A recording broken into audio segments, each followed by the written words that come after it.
Alright guys, so here we are at Philter Brewing in Marickville. This is our last chat of our holiday. I'm going to go in there and chat with my mate Max. ABV is proudly sponsored by Convoy, Bintani, Craft Punks Canning and Rallings, labels and stickers.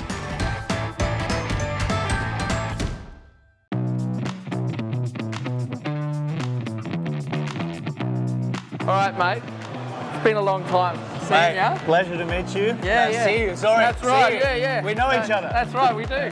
Yeah. Mate, this is a big space. Oh no, it's incredible, eh? So what do you got going on? Like it's 4 vessel obviously, but 4 vessel brew house, you got that one right, so your counting is pretty good. Yeah. So pretty easy and straightforward. This is our mash tun. Yep. And the grain comes through here and falls down here through the auger. Yep. We've got the mash tun, we've got the lauter tun always on the edge obviously because you want to mash out, Yep. you want to have access to the lauter tun.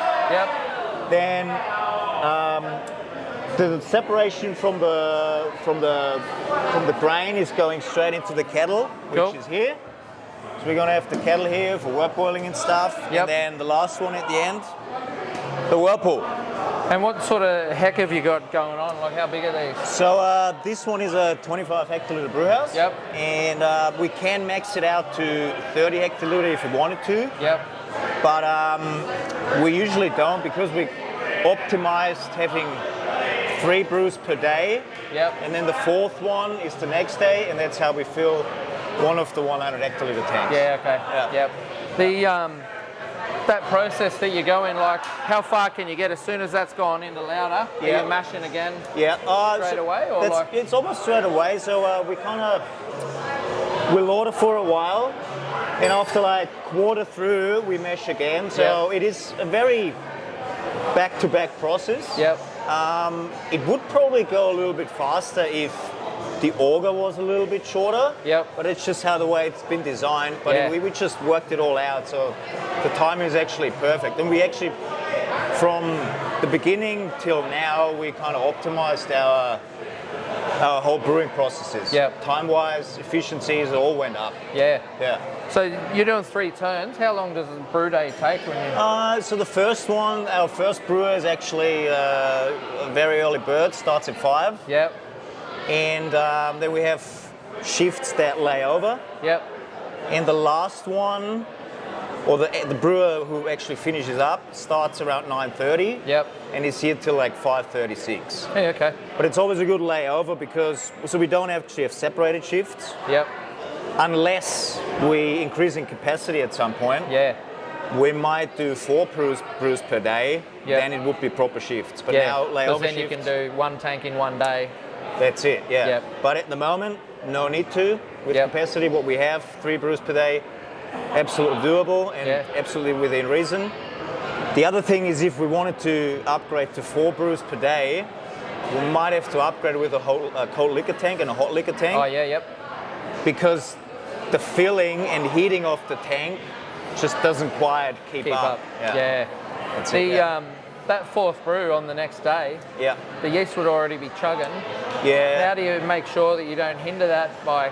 It's basically a lot of breweries do it anyways, or most breweries, Yeah. because when you go in with the second last or the last brew into an already fermenting tank, it only means you give the yeast more food to eat. Yeah. Again, so you kind of give it more because the yeast is by no means exhausted at time. Oh, It just yeah. wants to eat and eat and eat. So there's no problem in going in the next day, even the second day. Yep. Where it's getting critical when you go on the 3rd day, then you might be running into fermentation issues. Yep. But no one does that. Yeah. If you do that, you're doing something wrong. Yeah. How big are your HLT and CLT? So they're both 70 hectoliters. Yep. So, and they're pretty good. That volume is pretty good for like having enough volume of water already in the morning or during the day for kegging, canning, centrifuging and brewing. But we need to keep an eye on the level because while you brew, while you use it there, in different departments of the brewery, you have to top it up every now and again, Yeah. right? You watch the temperature, you top it up a little, You don't want the temperature dropping under 80 degrees. Yep. But a really good heating jacket, so pretty manageable. Yeah. Yeah. Yeah, nice. Yeah. You said 100 hect tanks. How many have you got? So we have, I've got to count. Now I've got to count. 1, 2, 3, 4, 5, 6, 7. Yeah, okay. 7 100 hectoliter tanks, 350 hectoliter tanks, 275 hectoliter tanks, and 225 hectoliter tanks, which honestly, we don't have a pilot brew kit. So whenever I do a beer recipe for the first time, I got to straight away brew 25 hectoliters. Yeah. That's my test batch. Yeah. Well, the tap room seems busy enough that the beer would turn over quick enough. Absolutely, yeah. It's definitely, you can see it's fairly busy at the moment. So And I would love to have a pilot brew kit, maybe in the long run. Yep. Because sometimes you are confident with what you're doing. Yeah, but it would be just 25 heck is a lot. It's a lot of beer straight away, right? You got to make sure I need to sell this, right? Yeah. But like a 3 to 5 hectoliter brew kit would be amazing. Yep. We'll see. Yeah, We'll nice. see. Yeah. Mate, you talked about the Fuge, and I know you've got a can line out the back here as well. Can we go and check it out? Absolutely. Yeah. More than welcome. Sweet. Obviously, the beer comes out of fermenters. You go through. Do you put every beer through the Fuge? Yes, we're exceptionally every beer. Yep. So everything Because you runs can through. limit, like even your hazies, you can say this is the haze I want. Correct. Yep. Correct. Because with you have a turbidity setting here. Yep. You can say, okay, you set it actually to EBC, but that is basically the turbidity for that machine. Yeah. That turbidity means it's going to be that hazy. Yep. This one is, even though it's basically the second biggest one, it's still very manual, so you got to watch it and regulate your flow rate, because the flow rate also affects obviously your turbidity. Yep. We don't have to do it so much with low turbidity beers from the beginning, like the super cool lager. Yeah. It's already very clear. Yep. And there's not much dry hopping or anything going on. But like when we do our award-winning haze, or the hazy pale, they're very hazy. We obviously got to watch the turbidity. Yeah. So we got to get it right. Yeah. And do you use any other fining agents before here, like biofine or? No, we actually don't use anything in the tank, so we completely rely on clarity with the centrifuge. Yep. And one other reason you might have heard. Just temperature, right? Just get it cold. Exactly, as you can. temperature. So what we do, once we are VDK neutral, we always do very thoroughly sensory testing. VDK neutral, we dry hop it. Depends on how many dry hopping days it has, and then we put it on chill. Yep. And then after a few days, running through the centrifuge, straight into the bright tank, which is this one is one of them. I was just going to say, have you only got one of them, or? We got 3. 3, yep. We got 3. And also centrifuging yield increase, right? Yeah. Yep. Exactly. Because otherwise, with all the hops and the hop matter and all yeast the trub and shit, trub, you would lose probably about, can be 500-600 litres. Yeah. Yep. So that's actually what you gain from it too. Yeah. So do you rack off a fair bit of the trub and then cut it and then rely on the fuge to get the rest? Yeah, correct. Yeah. So we take yeast off before we start the fuge, and then when it's getting a little bit more cloudy, a little bit more hazy, the turbidity seems to struggling a little bit. Yep. Rather than straight away adjusting here, because the machine keeps up. Yeah. We just drop more from the bottom. Yep. So it clears up a little bit more again. Yep. Yeah. Any cone to cone pitching or re-pitching? Yes, always. Like we use our yeast up to 3 times. Yep. And especially for the XPA, we do re-pitching from cone to cone. Yep. Several days per week, depending how many brews we have. Yep. And obviously the following weeks. So we try to reuse it as much as we can. Yeah. I would personally even love to do propagation. Yep. But that hasn't quite been in the talks yet. But it probably would be a nice thing to have, because then you can use it a lot more often. That's right. Yeah. So from here, where are we going? So from here, fuge into bright tank. In the bright tank, once we have it in the bright tank, we carb it up. We check DO, like dissolved oxygen. Yep. We carb it up to our desired carbonation level, Yeah, yep. depending on beer style. Yeah, that's right. Yep. And from there, either packaging into cans Yep. or to the kegging line to get it to the pubs. Oh yeah. Yeah, Can we have a look at those? absolutely. Oh, Let's yeah. do it. Cool, man. So this is your canning line. Got Correct. decal here. Yep. Cans come down, and then like 6 head. Yep. Yep. That's it. 6 head filler. So, Yep.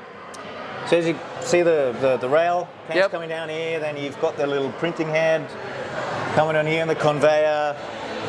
6 head counter pressure filler. Yep. We're running on average, I would say 40, 41 cans per minute. Yep. Depending on the day, you know, those machines are very temperamental. It Yes. can be. I shouldn't have said that. It's going to fuck up on Monday. Yeah, Sorry, yeah. sorry that's for right. the word. 'Cause you've said it.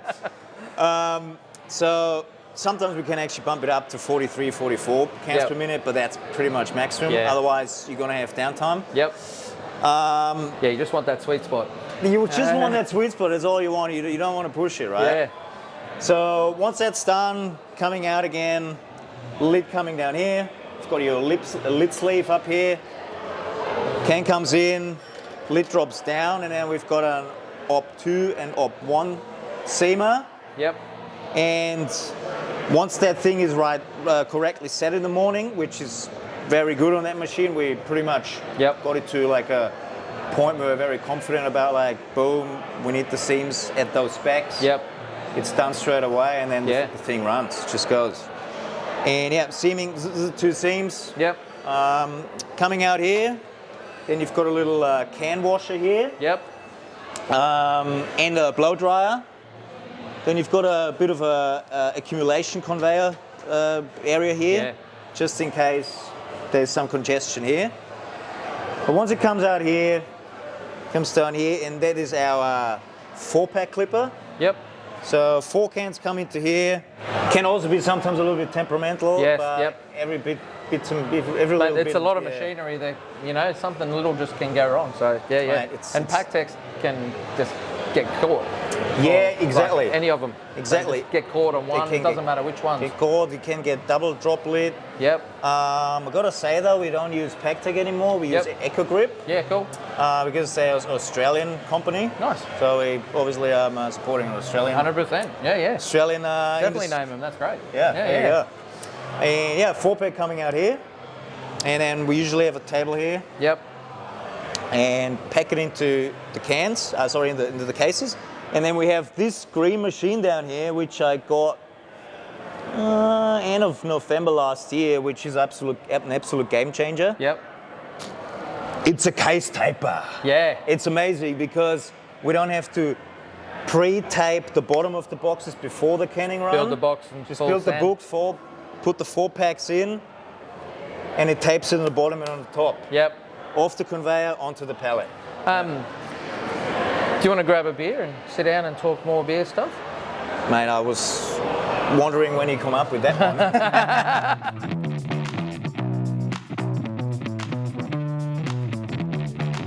Mate, thanks for having us, walking around the brewery.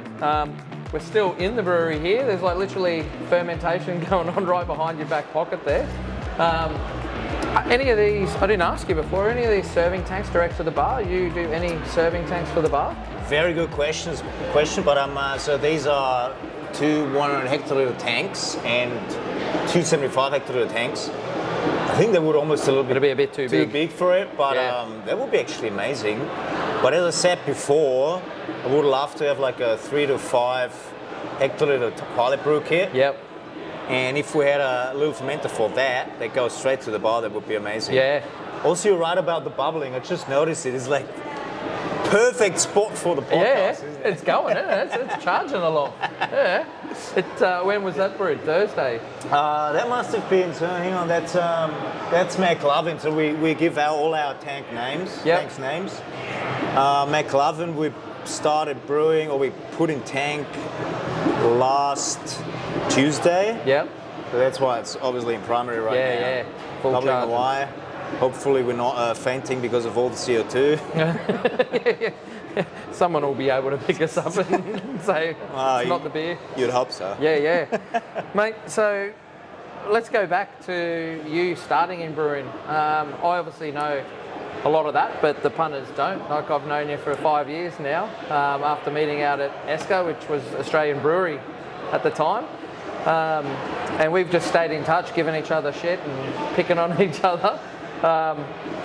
Tell us your history of brewing. You got into it super early in your home country, so... Yeah, that's it. You got that one right. I mean, first of all, I mean, that was back then great to meet you, because I just think you're a great guy and you're very passionate about what you're doing, and Thanks, you love beer, and I think you found something you're really happy about doing and stuff. So yeah, good on you. Yeah, thank you. So so I basically started in 2007. So I'm hitting 18 years in September this year. So what got me into brewing? So I've actually done, back home in Germany, I did my military compulsory service when I was 18. We still had that. Yep. They got rid of it now. Too many pacifists at home. So anyways, after the military service, I thought like I wanted to do some trade not everyone does. Yep. Not that there's anything wrong with a normal trade, but I just wanted to do something, not as usual. Yeah. But there's a heap of breweries in Germany. Surely it's pretty usual, right? Yeah, you would think so, but even people at home get very surprised about when you tell them what you can learn to be a brewer. Yeah. So not even the Germans know very well about it. Yep. So after the military service, I started an apprenticeship to become a brewer, which was a 3 years apprenticeship. Yep. After that, I worked 3 years as a skilled brewer in 3 different breweries. And kind of like through halfway that time, I was like, I would love to do a little bit more with my brewing knowledge. Yep. Get a higher degree. So I was not sure what I'm going to do. Am I going to become a brewmaster or go even a little bit higher? And then by that time, around 2009, 2010, I found out you can actually study brewing and beverage technology in Munich. Yep.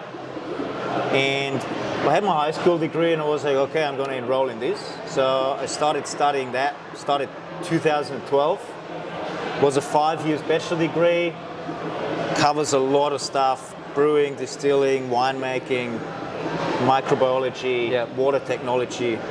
A lot of things. Yeah. Because there are a lot of components that go into brewing. So that's it. Yeah. That's it. It's very scientific. Yeah, it's very scientific, and luckily it was a fairly hands-on course. Yep. Like, it was a full-time course, but also like there was a lot of internship and stuff in labs, in breweries and stuff. Yep. And in the 5th term, we had to do a whole term internship in a brewery. And I was like, I already did an apprenticeship in a brewery, so I don't really need to go in a brewery in Germany. I didn't even think about the other neighboring countries, their awesome beers. Yeah. I just wanted to go straight away overseas. Yeah. And it was already March and I still didn't have a spot. And I was like, hang on, there's this country down south called Australia. I haven't actually looked into that one yet. Yeah. I didn't even have it on the radar. Yeah. So I reached out to, back then, Australian Brewery. Yep. Former head brewer If you Google breweries in Australia. Yeah, I Googled. They would have come up. Yeah, they literally came up. They literally came up because obviously the big guys and then this brewery out there. Yeah. And I just shot them an email on the generic email, and the former head brewer, Neil Cameron, back then, he got back within 8 hours and said, yeah, cool, when do you want to come? Yeah. I was shocked. I was like, what do you mean? Yeah, we sorted it out. Let me know when you arrive. Done. Yeah. Long story short, don't want to drag too much about it, but I did an internship with them in 2014, 2015. Yep. They offered me a job end of 2015 when I was already back to finish my course. Yeah. I started applying for a working visa, for a skilled working visa, and came back in 2017. Have been here ever since and have no intention to go back. Yeah. So like you've come from like one of the homes of beer brewing, if not the home of beer brewing. Yeah. But like you've come over to work in a craft brewery with like IPAs and hazies and all sorts of gamut of styles. Was that a whole learning experience in itself to learn a lot of styles and things like Gozas, for example, that are from Germany that you didn't even know existed? I knew you were going to get me. I had to get you in that. I wanted to frame the question right. Let's get into the Goza after that. Yeah. Okay. Give me a second. But with many different beer styles, you are very right.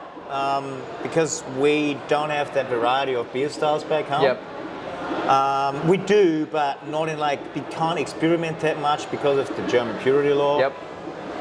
It's a little bit lighter these days. They changed a few things, so you Yep. can experiment a little bit more. Yeah, yeah. But I was basically. Is it a requirement? Like you It can't... is. No, it's actually it is a written law. So you actually get fined if you're not brewing after it. Yep. It's not like not just a traditional. Hey, this is what we like. Yeah, exactly. Yeah. No, it's actually if breweries get caught with like putting certain ingredients into beer that are not allowed within the purity law. Yep. Massive fine. Yeah, right. And obviously product off market. Yep. So I was pretty much, I knew all sorts of lagers and Bavarian Weiss beers, wheat beers, where I'm from. So the first time I got in contact with something like an IPA was when I was in the States in 2012. So not that long ago. Yeah. I drank the Sierra Nevada IPA and was like, this is different. And then I talked to the brewers and they're like, oh yeah, that's it's been dry hopped and stuff. Are you guys doing that in Germany? No, we don't dry hop. We don't do this thing. That's why it's like, it's getting those fruity characters and stuff. And I was like, oh, that's interesting. And that kind of got me very, very interested to experience more. Yep. And when I came to Australia, I knew all of a sudden experienced there's a craft beer scene as well. I was like, great. This is an amazing opportunity for me to learn skills in that area and not just our sometimes like amazing lagers, but also sometimes boring beer styles. Yeah. Because it is not very versatile within. Yep. I hope no German brewer listens to it, but we're huge in Germany. It's our second biggest market. Sorry, guys. So that's amazing. Was for me a great opportunity. Yeah. Goza. Yeah. Look, the Germans, they do great beers. They obviously, the Germans, at some point in history, they obviously had a time period of weakness and created abominations. And Goza is probably one of those. Nah, just kidding. It's actually a very well established and developed beer style. Yeah. Pretty historical. Pretty historic. Yeah. I got to out myself. I don't know much about it.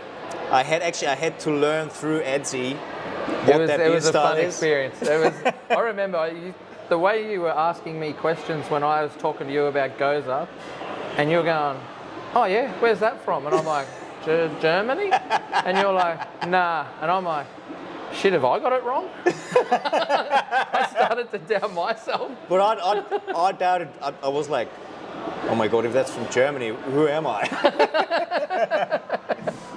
But it's, thanks for coming up with it. In terms of, if I do like the beer style, I think I appreciate it. Especially because it's coming from back home. Yep. And I would have never guessed the Germans used to do something like that. I actually looked it up. The last one was brewed in the 80s. Yeah, there is a... you might know... there is a brewery in Goslar. Yeah. That still does traditional Goza. They're still doing it. Yeah, so there's contemporary Goza. Like even when you judge beers now, there's contemporary Goza and there's traditional Goza styles that you can judge to, because contemporary is more... I'm going to add fruits and like a lot of those sort of adjuncts that you wouldn't in a traditional Goza. Okay. And it's also a bit confusing because some people think of it as a goose. Yeah. That's a different style. altogether as well, really. So. Well, remember we talked about it a while ago, and we tried to figure out how to actually pronounce it. Yeah, But I think we actually pronounce it right. Yeah, I'm pretty confident with Yeah. But thanks for your education with this beer stuff. Yeah. I'm just another brewer like everybody else. Yeah. I know stuff, and I don't know stuff, and I'm always happy to learn new things. Yeah. Ben, you've been here at Philter now for a few years, and this past year you've just been smashing out some accolades and awards and things like that. How are you handling that? Like, are you stoked with it, obviously, but is it putting yourself under more pressure because now you want to keep that level, which everyone does, or is it still just, we're just going good at the moment, let's just keep the momentum, fixing our processes and get better and better? What's your sort of... So, I think that's a really good question. So, it's not my first time. Yeah. You've been doing this for a while. Yeah. No, it's good. I like that one. This is actually quite a little bit of a... Because I'm obviously telling myself things when we win awards and stuff. Yep. And questions in my head actually came up if someone asked me something like you did. Yep. Because no one actually really asked me things like that. So good opportunity to answer this. So I highly believe in our beer, in our product, because our consistency is very high. When we win awards, I'm absolutely stoked about it, but I'm not hanging myself out with a medal around the neck. Yeah. I'm very humble about it. Not because I don't enjoy it, but just because it's not all you. It's not all you. Yeah. It's great to have awards. I know it can push sales. It's great for the team. It's great for the company. But the thing that is most important for me is that the people love our beer. Yep. Only because we got so many awards doesn't straight away mean everyone is straight away into some sort of brewery. Yep. So if I see people coming up to me and just telling me this or that beer is bloody great, that is what really means a lot to me. Yeah. The judging process is great. I'm stoked, but I'm not standing in sunshine for another 6 weeks or whatever. But it's great. I love it, but I'm humble about it. Yeah. And it's not, and I don't have to feel like I have to stand up to their quality because I know the team is great. We have a high consistency, and I know if we want to and we will want to achieve it again, we will achieve it again. Yeah, nice. Yeah, fantastic. Man, I'm nearly out of beer, so I'm going to ask one last question. Oh, I got to keep up. Oh, mate, no, I'm asking good questions. If you, that's what it means. I'm able to make you talk more. Well done. Where do you see yourself, like skill-wise and brew-wise, in like 5-10 years' time? Are you going to try and push the envelope with some weirder brews, or just become more successful with the accolades? Have your team growing with their skill set? Like where do you sort of want to fit in 5 years' time? Another very great question. I've got to say, because obviously things I also think about.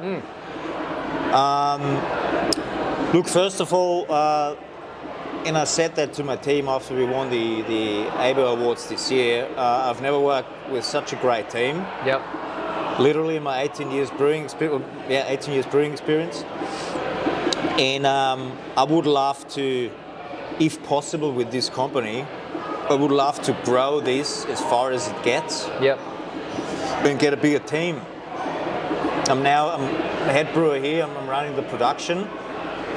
I probably would love to, like in 5 years, be more in the background and operate everything. Yep. At the moment, I would say I'm like sometimes 80-20, sometimes 50-50 on the floor and office. Yeah. But probably in 5 years, I want to have skills like budgeting. Yep. Dealing with the money where we can, efficiency, strategic things, you know. Yep. Yeah, so thinking if we're going to get that bigger kit. Yeah, exactly. Yeah. How do we get there with? How do we get there? What is the ROI? All this, technical, financial questions. I want Or like what you were talking about before, like you turn it into 4 turns in one day, and like how does that look over 6 months? How does it look? Yeah, Yeah, exactly. That's Yep. it. So I just, but I'm not saying I want to completely like, no, I don't want to do anything on the floor anymore because I always need to do something. Oh, yeah, I yeah. want to be hands-on. Yep. But I've noticed I like planning things a lot, and Yeah. that gets more and more. And I would just love to do that at some point in a big scale. Best case in this company, maybe Yep. I would love to run honestly, I would love to have maybe 20 to 30 people under me. Yeah. I would love that. Yep. Yeah. Yeah. Each rotating around and getting Yeah. their skills up. Yeah. That's Yeah. it. Nice. But we'll see. We'll see where it leads to. Yeah. I love it here, Yep. and yeah, we're growing. We know the craft beer industry has a little bit of a hard time at the moment Yep. with all the taxation stuff. Yeah. But I know we're on a really good spot, and I'm very positive we're going to grow. Yep. And there's going to be new opportunities for me. Yeah, that's nice. Yeah. Mate, that's perfect. Is there anything that I haven't asked that you wanna say? No, that's fine. Wrap it up, guys. No. He's like, I need another beer.